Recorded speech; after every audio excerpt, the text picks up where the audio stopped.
Hello friends, welcome to sweet and salt. எல்லாரும் எப்படி இருக்கீங்க? இன்னைக்கு நம்ம கிச்சனில் பார்க்க போகிற ரெசிபி முறுக்கு. ரெண்டே ரெண்டு பொருளை வச்சு ரொம்ப குறைஞ்ச நேரத்தில் ரொம்ப சிம்பிளாக வீட்டிலே முறுக்கு எப்படி செய்கிறதுன்னு பார்க்கலாம். முதல்ல முறுக்கு செய்கிறதுக்காக ஒரு 100 கிராம் பொட்டுக்கடலையை நல்லா திரிச்சு எடுத்துக்கிடலாம். இது நல்லா நைஸாக திரிச்சு எடுத்துக்கணும்.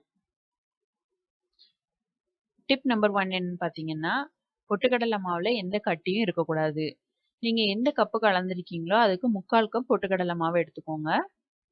இப்போ இதை நம்ம நல்லா அலசிடலாம். ஏன்னா பொட்டுக்கடலை மாவுல ஏதாவது கட்டி இருந்துச்சுன்னா முறுக்கு சரியா வராது. அதனால அதுல எதுவும் கட்டி இல்லாம நம்ம அலசி எடுத்துக்கணும். இந்த மாதிரி எதுவும் கட்டி வந்துடாம நம்ம பார்த்துக்கிடணும். அடுத்து நம்ம அளந்த கப்புக்கு 1/2 கப் அரிசி மாவு எடுத்துக்கலாம். வறுக்காத அரிசி மாவை தான் நம்ம எடுத்துக்கணும். இதோட 1 டீஸ்பூன் ஜீரகம், 1 டீஸ்பூன் கருப்பு எள்ளு சேர்த்துருக்கேன். விருப்பப்பட்டவங்க இதில் வெள்ளை எள்ளு இல்லாட்டி ஓமன் உங்களுக்கு ஏற்ற மாதிரி எதுனாலும் நீங்கள் சேர்த்துக்கிடலாம். டிப் நம்பர் 2 என்னன்னு பார்த்தீங்கன்னா, இதில் மிதமான சூட்டில் இருக்கிற எண்ணெய் சேர்க்கறது. ஒரு 2 டேபிள் ஸ்பூன் மிதமான சூட்டில் இருக்கிற எண்ணெய், அப்படி இல்லாட்டி வெண்ணெய், இது சேர்க்கறதுனால முறுக்கோட முறுமுறுப்பு தன்மை ரொம்ப நல்லா இருக்கும். இப்போ இதில் தேவையான உப்பு சேர்த்துட்டு மிக்ஸ் பண்ணிடலாம்.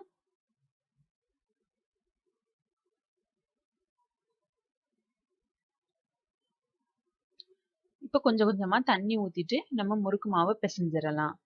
முறுக்கு மாவு ரொம்ப கட்டியாக இருந்துச்சுன்னா முறுக்கு நல்ல முறுமுறுப்பாக இருக்காது, கடுக்குன்னு இருக்கும். முறுக்கு மாவு ரொம்ப தண்ணியாக இருந்துச்சுன்னா எண்ணெயில் போட்டது பிரிஞ்சிரும். ஒரு விரல் விட்டா இப்படி நைஸாக போகிற மாதிரி நல்ல முறுக்கு மாவை பிசைஞ்சு வச்சுக்கணும். முறுக்கு புழிஞ்சிடலாம். நல்ல முறுக்கு போட தெரிஞ்சவங்க டைரெக்டாக எண்ணெயிலே புழிஞ்சிடலாம்.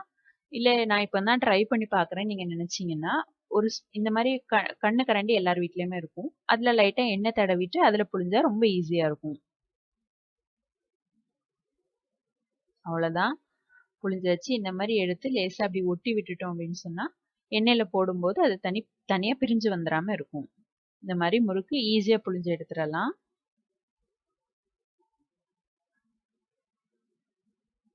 அவ்வளோதான், சிம்பிளாக முடிஞ்சிருச்சு. இப்போ இதை எண்ணெயில் ஃப்ரை பண்ணி எடுத்துடலாம்.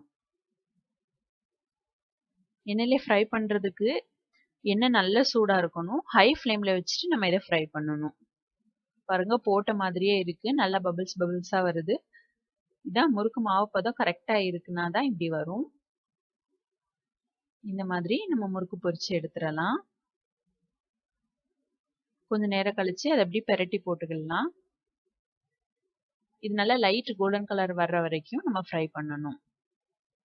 டிப் நம்பர் 3 என்னன்னு பார்த்தீங்கன்னா, அதில் பபிள்ஸ் அடங்குற வரைக்கும் நம்ம அதை ஃப்ரை பண்ணணும். பாருங்க, இப்போ பபிள்ஸ் வர்றது நல்லா குறைஞ்சிருச்சு. இப்போ நம்ம இதை எடுத்துடலாம். அவ்வளோதான், ரொம்ப சிம்பிளாக முறுக்கு ரெடி ஆயிடுச்சு. இந்த மாதிரி மிச்சம் இருக்கிற மாவுலையும் போட்டு எடுத்துடலாம். ரொம்ப குறைவான நேரத்தில் வீட்டிலேயே சூப்பராக முறுக்கு ரெடி ஆயிடுச்சு. பாருங்க எவ்வளோ கிறிஸ்பியாக இருக்குன்னு. அவ்வளோதான், ரொம்ப சிம்பிளாக முடிச்சாச்சு. கண்டிப்பாக ட்ரை பண்ணி பாருங்க.